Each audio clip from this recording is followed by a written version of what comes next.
Welcome back into another episode of the Spaceman 2.0 Phoenix Truth Rising Show. Here to help you grow in the knowledge and wisdom of truth, and the truth will set you free. This is part 11 of the creation, the sacred universe, the incubation of the Phoenix. And we're going to get right back into it. Now remember, you can get your own copy of the Phoenix Journals yourself and read it at your own leisure. And I recommend that you read it and not just listen to my words, because when you read it for yourself, there's many times you get different meanings at different levels of understanding each word that comes out and in the sentence and the context that it's in.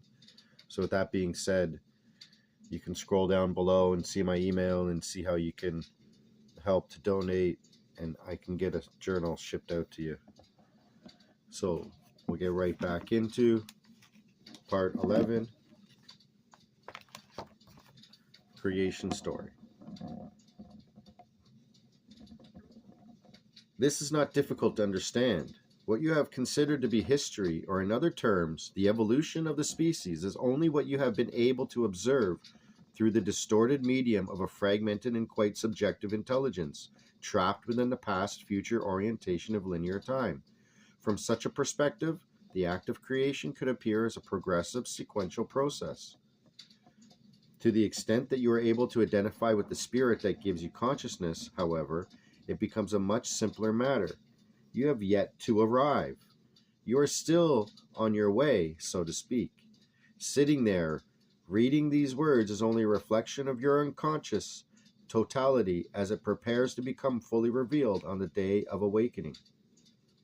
Your real life will begin when the Creator gives you his definition and form. Within the womb of history, your species has been primarily defined by the Earth Mother, who is helping to prepare the clay. She is only interested in getting the form arranged according to specification. Her only knowledge of spirit is that it brings forth her potential. When the Father Center merges with the center of the Earth, the collectivity of human consciousness will awaken to a unified field identity. You will be born. After that, the influence of matter will not affect your consciousness as dominantly as it did during the historical gestation period. The Earth will continue to suckle the species, so to speak, for another millennia before you are capable of going off on your own. But even during that period, the Father's influence will be much greater than it is today. Laws. The Creator has established laws to govern the bonding of energy. Through these laws of materialization, the physical universe is created and maintained. In the material realms, these laws are right and proper, but when they come into relationship with biological life, they begin to behave strangely. From a perspective of consciousness, they translate into limitation, contraction, and ultimately death. In psychological terms, the laws of materialization have given rise to the ego, a fictitious identity with the sense of fear, vulnerability, and a need to protect and defend itself. Spiritual consciousness should not properly be associated with the forces that govern the bonding of energy. Let's reread that again. Spiritual consciousness should not properly be associated with the forces that govern the bonding of energy. Their historical juxtaposition came about through the process referred to as the fall. During the period of species preparation, the presence of the materializing influence on levels of consciousness has been unfortunate, but not critical. However, in light of the intensifying vibrations of the creative spirit that is now nearly aligned with the center of your planet, the definitions that have been imposed by matter will no longer be tenable. The Creator himself will dispel this planetary restraining influence and henceforth hold all life forms in appropriate expression through the new definition of his love. This will be a profound transition for each and every form identity, a transition of a magnitude you can only begin to suspect. Could it be a generation away? As a collective event, the moment of birth is still a generation away, but individually speaking, this event transcends the limits of space and time and is, in fact, already underway. Your individual birth will take place at the precise moment in linear time when you stop struggling with your rational fear patterns and let yourself go in the divine dance of inner direction. You must decide whether you are going to accept the inevitable in a state of love and prepare yourself accordingly, or hold on in fear to the bitter end. Ultimately, these are the only two avenues of response. By the linear time this event takes place, humanity will be polarized according to these two adaptive patterns. All will be decidedly in one camp or the other, either or. To those of the human race who have turned themselves into the will of God, the coming interval of non-time will literally expand into eternity. These individuals will be able to experience a lifetime or many lifetimes in that eternity, while still retaining the option to return to their physical projections as transformed representatives of the being of life on earth. These will be our co-workers during the period of planetary awakening. Please, I hope you ones read this very carefully. Dharma, pause, Chela, and reread the above, for it is indeed most important to some of you in this early awakening. Some of you cannot drift upon the occurrence, but rather must come quickly into knowledge.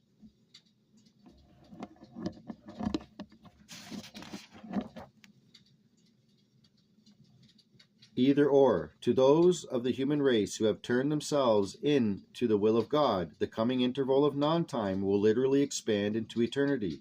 These individuals will be able to experience a lifetime or many lifetimes in that eternity, while still retaining the option to return to their physical projections as transformed representatives of the being of life on earth. These will be our co-workers during the period of planetary awakening. Others, not so finely tuned to the forces that will be released at that time, will feel great surges of energy lasting for an indeterminate period. Some few will experience an intense fear, and many dear ones shall die. Everything in physical form at this time, every soul in every kingdom, will feel something. Something incredible, something that according to all the laws of physics ever known or ever to be discovered can never happen. But there it will be before all senses, an impossible fact, like the babe in the manger, like the unmistakable feeling in your heart, an incredible vibration of truth and love, shimmering, scintillating, awakening every nerve, every capillary, every cell of your planetary body. Whether the individual form identity reading these words right now will be a surviving participant in that event depends upon that which you identify and how gracefully you are able to align yourself with God's creative definition.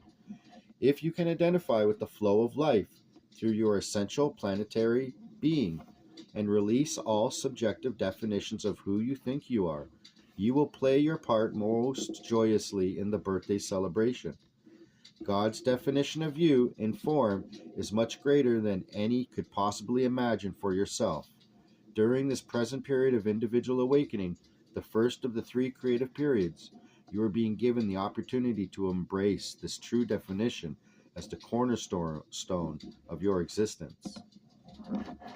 Morning of Creation. On the morning of creation, you will recognize the unified collective consciousness of all humankind as your own true identity. You will know beyond a shadow of a doubt that you are the bridge between spirit and matter, between creator and creation, between life and the forms through which life flows. If you release the definitions that matter has set upon you, this is the definition that the Creator will bestow, the definition of Christ Himself. Can you see yourself as we of the distant stars do, from the objective vantage point of the ages, with the eyes of the Star Maker Himself? To us, your entire history appears as but a gesture of sorts. We see in your passage through the vibrational fields of Earth a gesture that you make, a salute, almost, to the energy retention systems of this particular heavenly body. This is how you express yourself on this beautiful blue and white world, whirling through space as a wondrously blue-green thing of beauty. We have come to remind you of who you are. Dharma, allow us to close this segment for ones must be attuned to the material thus far given, that they can have the concept of that which will come. At this time in your racial experience, most of you are simply not ready to enter into a closer working relationship with us, but we will prepare you during the coming years of revolutions of your planet around the world, around the sun, for the time when your collective vibrational patterns are such that we can blend with them on a very large scale. We are still experimenting with various ways and means of accomplishing our task of awakening, but with the increasing ease of direct informational exchange, our work within the currents of your history will probably subside. We hope it will not be necessary to shake you out of your exclusive past-future oriented focus on form through any of the cataclysmic events foretold in your various prophecies.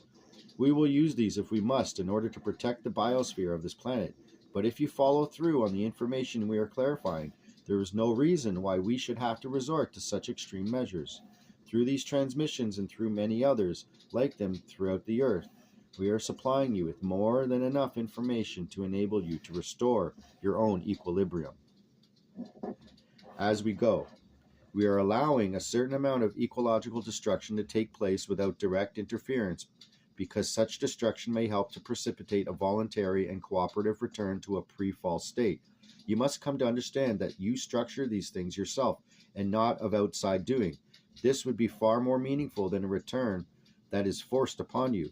A self-initiated awakening will greatly enhance your ability to restore the Earth's ecological harmony. Consequently, at this time, we're confining our help as much as it is possible to the provision of information and to the development of conceptual clarity. Meanwhile, there are many among you who will, as time passes, experience one by one the necessary psychological transformation and enter into a conscious working relationship with those of us in a state of grace. During this coming period, we will be largely occupied with the conceptual education of your species, along with pointing out that which you are bringing in your own creation.